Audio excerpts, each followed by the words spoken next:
దేవునికి మహిమ కలుగును గాక. దేవుడు మిమ్మల్ని అందరినీ కూడా దీవించి ఆశీర్వదించును గాక. మార్క్స్ వార్త 10వ అధ్యాయం 31వ వచనంలో ఈ మాట ఉంది కదా, కడపటి వారు మొదటి వారగుదురు, మొదటి వారు కడపటి వారగుదురు అనే మాటను చూస్తున్నాం.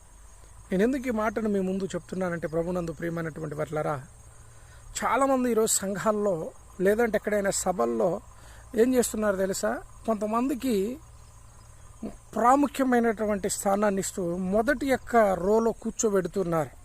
హల్లెలూయ. అప్పుడు విశ్వాసులు కొంతమంది ఆ యొక్క తెలియనటువంటి విధానానికి ఫీల్ అవుతూ ఉండడం మేము చూస్తూ ఉన్నాం. ప్రభునందు ప్రియమైనటువంటి వర్లరా, మీ అందరికీ కూడా నేను చెప్తున్నటువంటి మాట ఏంటంటే, ఈ మాటలో ఉన్న అర్థం అదేనండి.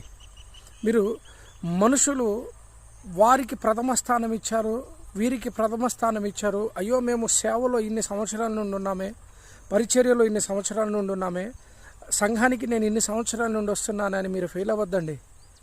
మనుషులు ఇక్కడ ప్రథమ స్థానం ఇవ్వచ్చు, లేదంటే ధనమున్న వారికి ప్రథమ స్థానం ఇవ్వచ్చు, లేదంటే అధికారులకు ప్రథమ స్థానం ఇవ్వచ్చు, లేదంటే ఎవరైనా గొప్పవారిగా ఉంటే వారికి ప్రథమ స్థానాన్ని ఇవ్వచ్చేమో. కానీ నా దేవుడు మాత్రము హల్లెలూయా వారి వారి క్రియల చొప్పున వారికి స్థానాన్ని అప్పగిస్తాడు. దేవునికి మహిమ కలుగును గాక.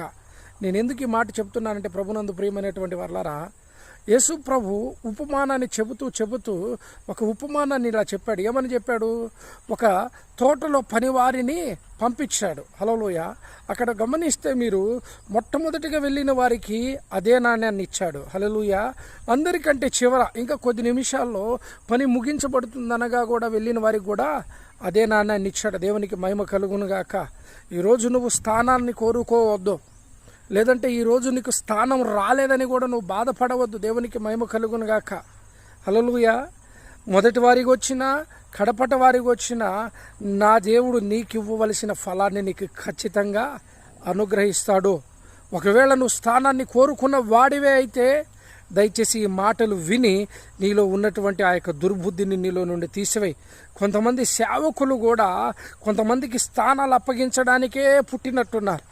అటువంటి సేవకులందరికీ కూడా నేను తెలియజేస్తున్నాను, దయచేసి అటువంటి పనులు మీరు చేయొద్దండి.